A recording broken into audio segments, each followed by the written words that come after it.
Mga iginagalang na mga miyembro ng Kamara de Representantes, Your Honors, good morning. Noong mga nakaraang linggo, nabalitaan ko po ang pagnanais na makapagsalita ako na maging resource person sa hearing ng Quad Committee. And I would like to take this opportunity to thank each one of you for allowing me to speak. Maraming salamat po. Napaisip ako nang marinig ko ang balita. Sabi ko sa sarili, ito na siguro ang tamang pagkakataon na malaya akong kukuha ng lakas ng loob at magsasalita ng katotohanan kahit ako pa ay natatakot at may pangamba sa aking buhay. Una po sa lahat, I declare that I was not and never will be a drug protector. I don't know personally nor did I benefit in any way from any illegal drug personality in Iloilo or anywhere else. After 7 years of exile, dahil sa napolitika at walang basihang mga akusasyon, kaliwat ka ng mga paratang at higit sa lahat mga banta sa aking buhay at sa buhay ng aking pamilya, narito po ako ngayon at humaharap po sa inyo. Naging kabataang barangay chairman, number 1 city councilor, vice mayor, at mayor in 2010, 13, and 16. And was fortunate to have been chosen as the top 5 world mayor in 2014. That also included the former president as a nominee. In the campaign against illegal drugs, as mayor and as mandated by law, I am aware of my authority to set local policies and priorities related to crime and drugs. I'm also aware that under the law, the PNP and PDEA handle crime investigation and response, and the combating of drug trafficking and enforcement of drug laws, while the mayor relies on the police and PDEA to implement them. And so when I became mayor, and having made aware that there were existing drug groups in the city, I immediately initiated anti-illegal drug activities, campaign and policies, among others, multiple programs, one of which is to activate the Barangay Anti-Drug Abuse Councils. In 2014 po, according to PDEA, Iloilo City was the first in the country to have 100% of its BADAC activated. In the 6 years that I have been mayor of Iloilo City consistently received national recognitions from PDEA and the PNP in the years 2014, 2015, 2016, and even in 2017 for the comprehensive programs including rehab, logistical support to the PNP and PDEA in their drive against illegal drugs. Since the existence of these drug syndicates in our city was deeply rooted, I relied on the expertise of the local PNP and regional PDEA to deal with these groups, while I focused on the socio-economic programs that would address the root causes of poverty that expose the vulnerable population to cope against the evils of illegal drugs. But all of these efforts were ignored by the Duterte administration. Kung matatandaan po ninyo, nagsimula ang lahat ng ito nung bigla na lamang na isama ang mga pangalan sa PRRD narco list ng Administrasyong Duterte. Isang listahan naglalaman ng mga pangalan ng mga kilalang public official na di umano ay sangkot sa illegal na droga, mga paratang na walang basihan, at kahit kailan ay hindi naman napatunayan. As a matter of fact, until today, there are no drug-related cases that have been filed, especially in the legal courts, against me and my person. Pero kung inyong titingnang maigi, isinama ang pangalan ng kalaban sa politika sa isang validated list ng mga drug personalities sa kasunod na PRRD list. Sa kabila ng mga questionableng impormasyon, walang validation o confirmation man lang na ginawa kahit na anumang ahensya ng gobyerno sa Malacanang initiated list. Itong PRRD list, di umano, ay naging hit list. Sa isang public forum ng PIDEA noong 2018, mismo ang Regional Adjudication Committee o tinatawag na RAC ay nagsabi na wala yung pangalan ko sa kanilang listahan. While in the Iloilo City Anti-Drug Abuse Council meeting, then PIDEA 6 Regional Director Hil Pabilona and Iloilo City Police Director Colonel Remus Canieso officially ang nagpatotoo na wala rin ang pangalan ko sa drug list. Ngunit, nanatili ang listahan sa kanilang mga record.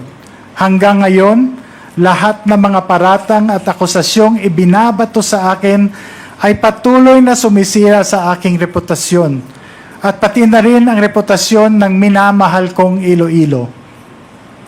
Dahil sa seryosong banta sa aking buhay, napilitan po ako na hindi bumalik from an international speaking engagement in Japan at lisanin ng aking pamilya ang bayang buong pagsisikap naming itinaguyod ng may dangal. PRRD even assigned Lieutenant Colonel Espenido to Iloilo and announced with the threat, mabubuhi pa kaya siya? Ibig sabihin in Tagalog, mabubuhay pa kaya siya? Referring to me. Pinalad po ako na meron akong speaking engagement sa isang international conference sa Japan, kaya nakaalis ako ng bansa. Paulit-ulit ang pagbabanta ni Presidente Duterte sa media, harap-harapang sinasabi, papatay daw ako. So when government killed him, we started to dig and we found the bones of the policeman still in their uniform. And so we had to take him out. I said, go and take him out. The mayor of Iloilo City, I identified him. This is broadcast nationwide. I said, you're next. You're next. Sana ang mayor ninyo dito? Sana yung pinalitan mo, mayor. Saan ba si mayor? Sinabi ko sa kanila, balik ka dito. Patayin talaga kita. Julius Ronald Pacificador, Amtek Antique, Jed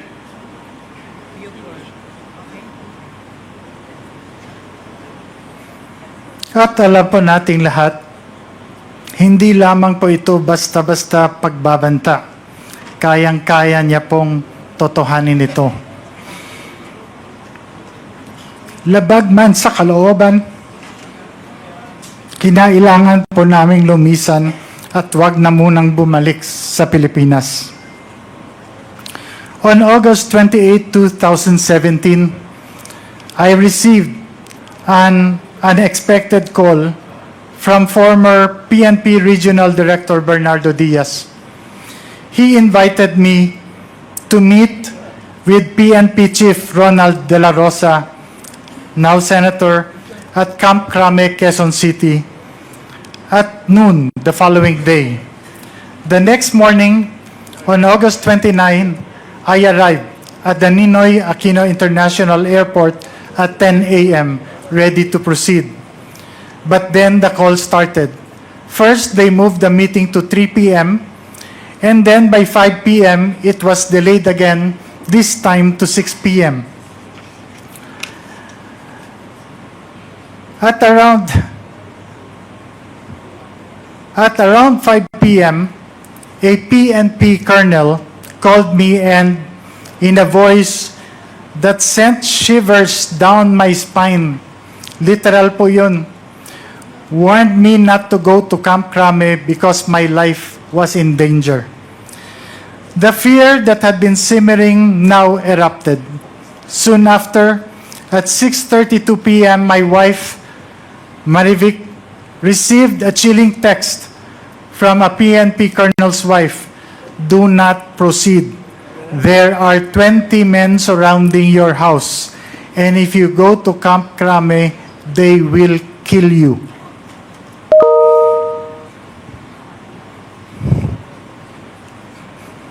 The terror was paralyzing.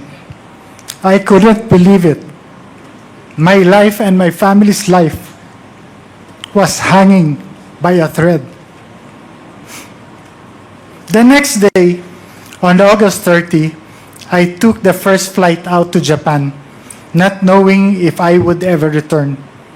Upon arrival, I received a message from General Diaz to call a number. Using a public payphone, I made the call and spoke to General Bato, who expressed his sympathy. He was talking to me in Bisaya. He told me he knew I was innocent, that I wasn't involved in illegal drugs, and he promised to help me. His words brought a brief moment of hope.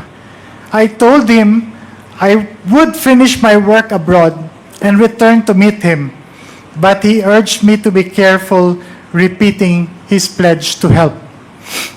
Just after that call, my Philippine cell phone rang. This time, it was another general.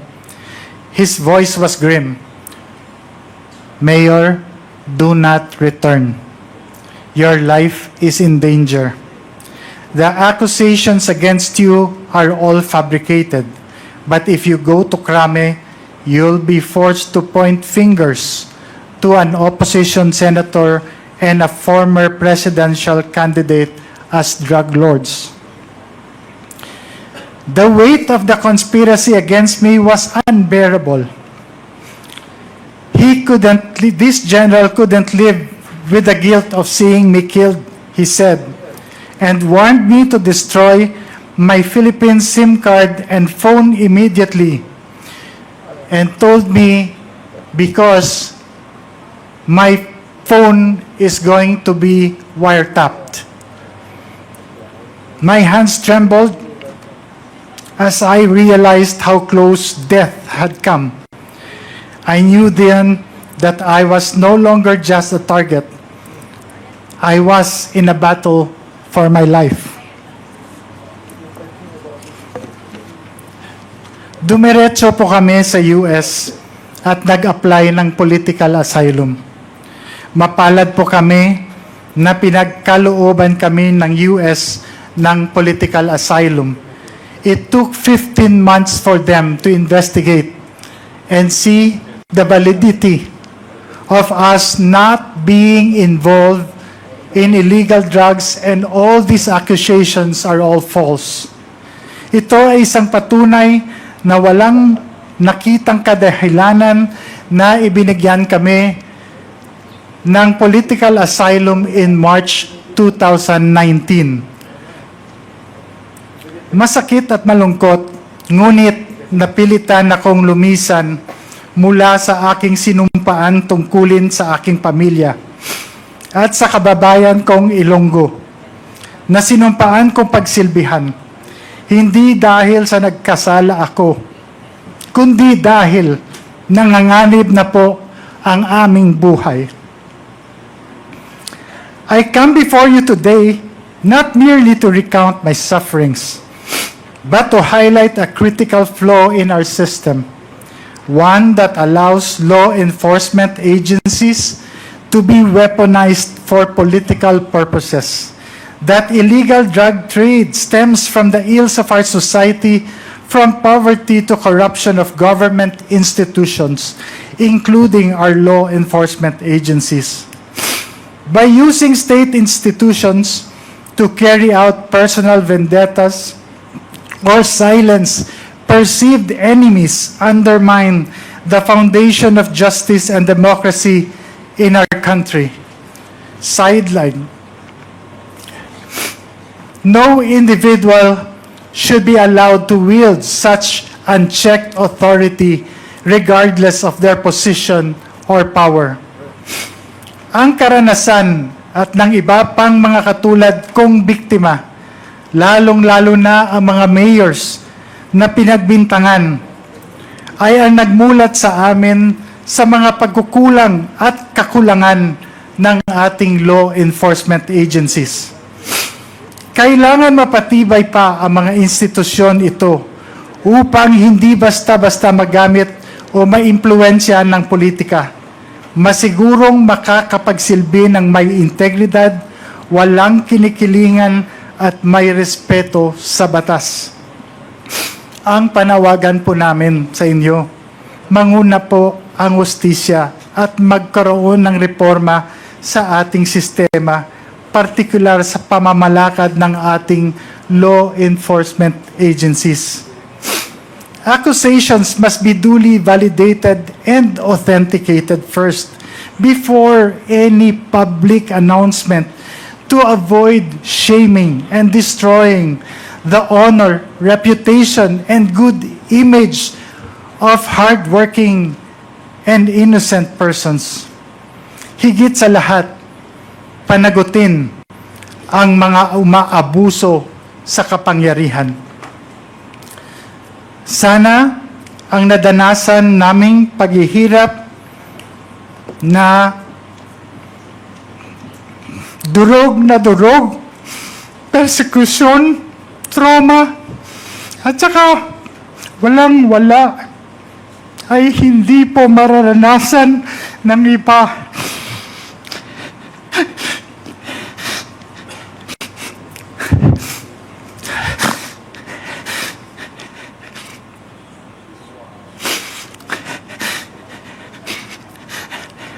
At mananaig ang katotohanan at hindi ang pamumulitika o personal na interes ng ilan.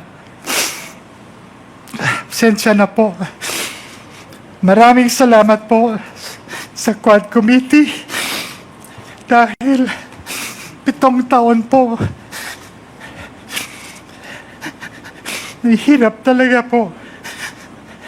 Maraming salamat dahil nabigyan niyo po kami, ako, at ang iba pang mga biktima ng pagkakataon na linisin ang aming mga pamahalan at ng mga minamahal ko, Ilonggo at yung Iloilo na tinawag po Shabolized. Magandang araw po sa inyong lahat. Dakbanwas ang Iloilo. Bugal ko, my city, my pride. I am Iloilo, proud to be Filipino po. Salamat po.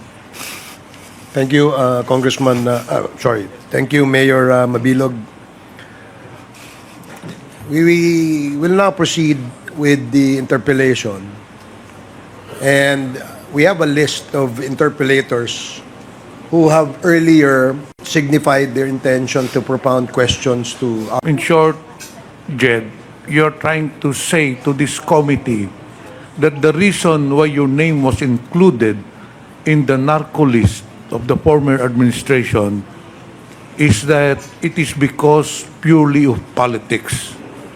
Dahil po ba kayo ay hindi sumuporta noong 2016? Yung po ba ang sinasabi ninyo dito sa committee ba na sa tingin ninyo, sa opinion mo, kaya ikaw bineltahan, ikaw ang binilikan, nilagay ka sa narco list dahil hindi ka sumuporta nung during the 2016 presidential elections. Ganun po ba? Yes, Your Honor.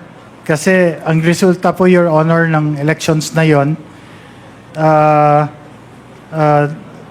President Rodrigo Duterte got only po 13.7% in the total number of votes in Iloilo City, which is his lowest percentage votes Sino po all ba over ang the country. nanalong presidential candidate doon sa Iloilo at that time? Si Your Honor, si Manuel Rojas po.